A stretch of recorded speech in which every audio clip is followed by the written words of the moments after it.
Hi, everybody. Dan Illman, Mike Beer, kicking off a 50-cent pick four wager on Florida Derby Saturday at Gulfstream Park. Race number 10 is the Grade 3 Orchid. We're going 3 turns on the turf for fillies and mares at a whopping 1.5 miles distance. Let's take a look at this field. Some interesting horses in here, Mike, including the number 4, Surprisingly, who made her first start for Todd Pletcher and Mike Rapoli after being purchased for $1 million at Keeneland November. That debut effort came in the Pegasus World Cup filly and mare turf. She ran very well with a perfect trip.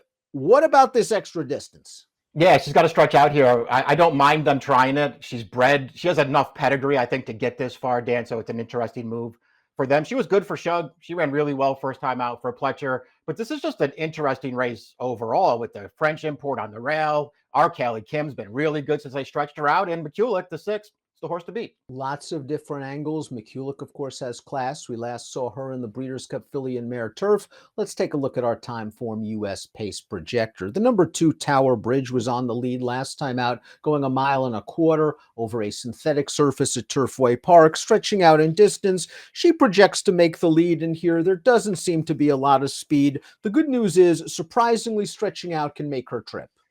Surprisingly can get forward in this race.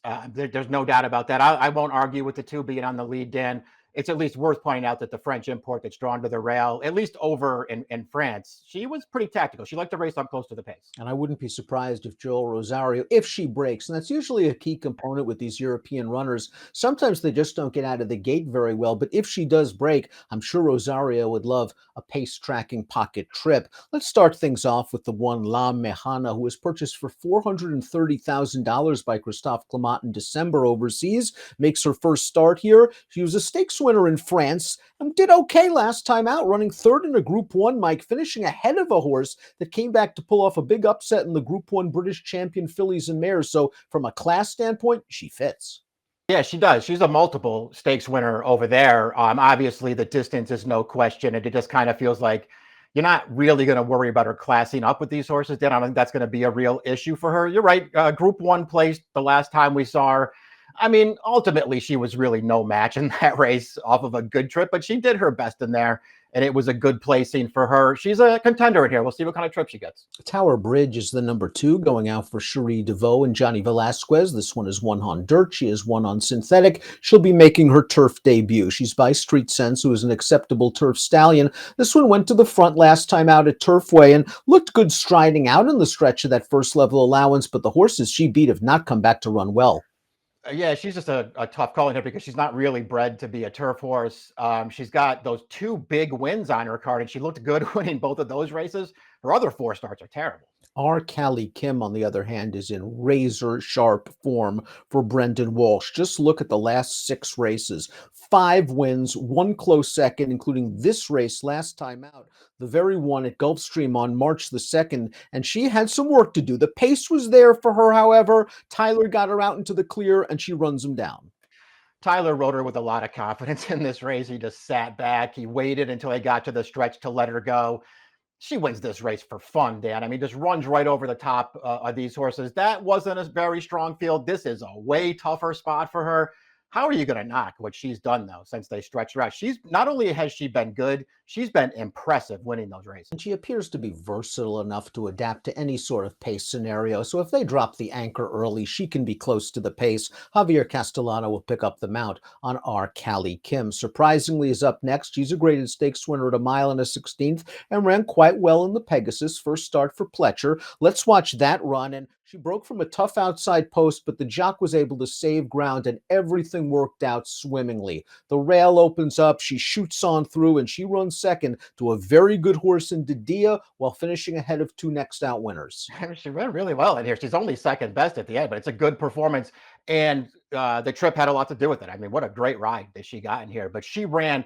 Listen, I was a fan of hers when Shug had her. I know she didn't really accomplish all that much. A bunch of big wins. I was a fan of hers, though. She ran a lot of good races, and I don't mind her stretching out. This is that Phipps female family, point of entry, Pine Island.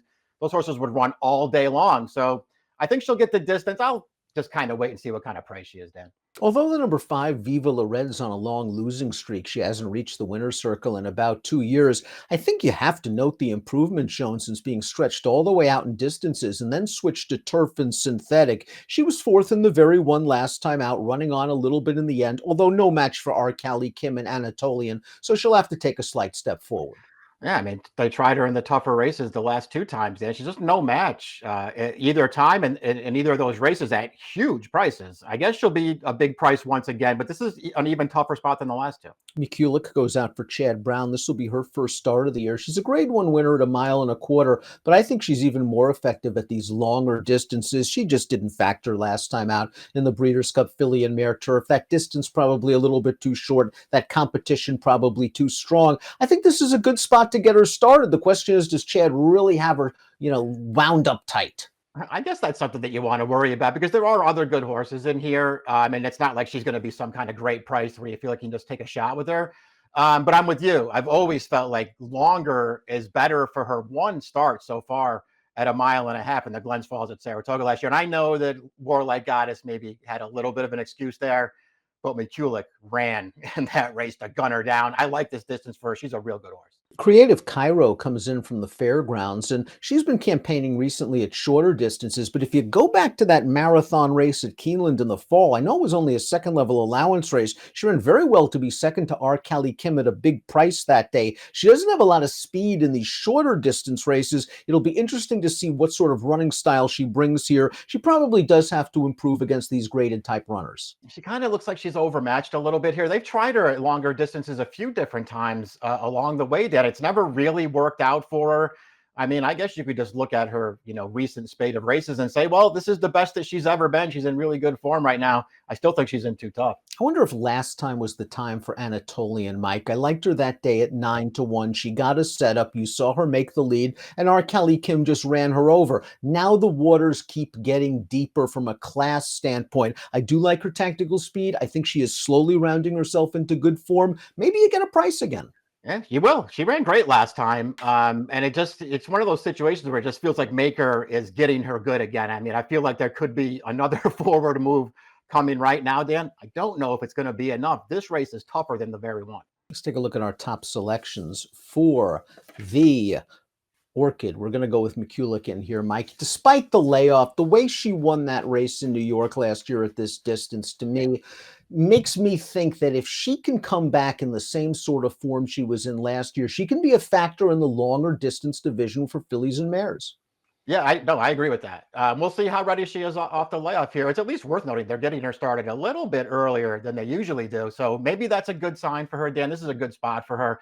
I'm all about her and Arkali Kim in this race. I don't know if there's going to be that much difference between the prices of them, but if there is a big difference, I could easily reverse those top two picks. So 6-3 is where Mike's going to be leaning. 6-4, 1-3 for me in the Grade 3 Orchid on Florida Derby Saturday at Gulfstream. Good luck.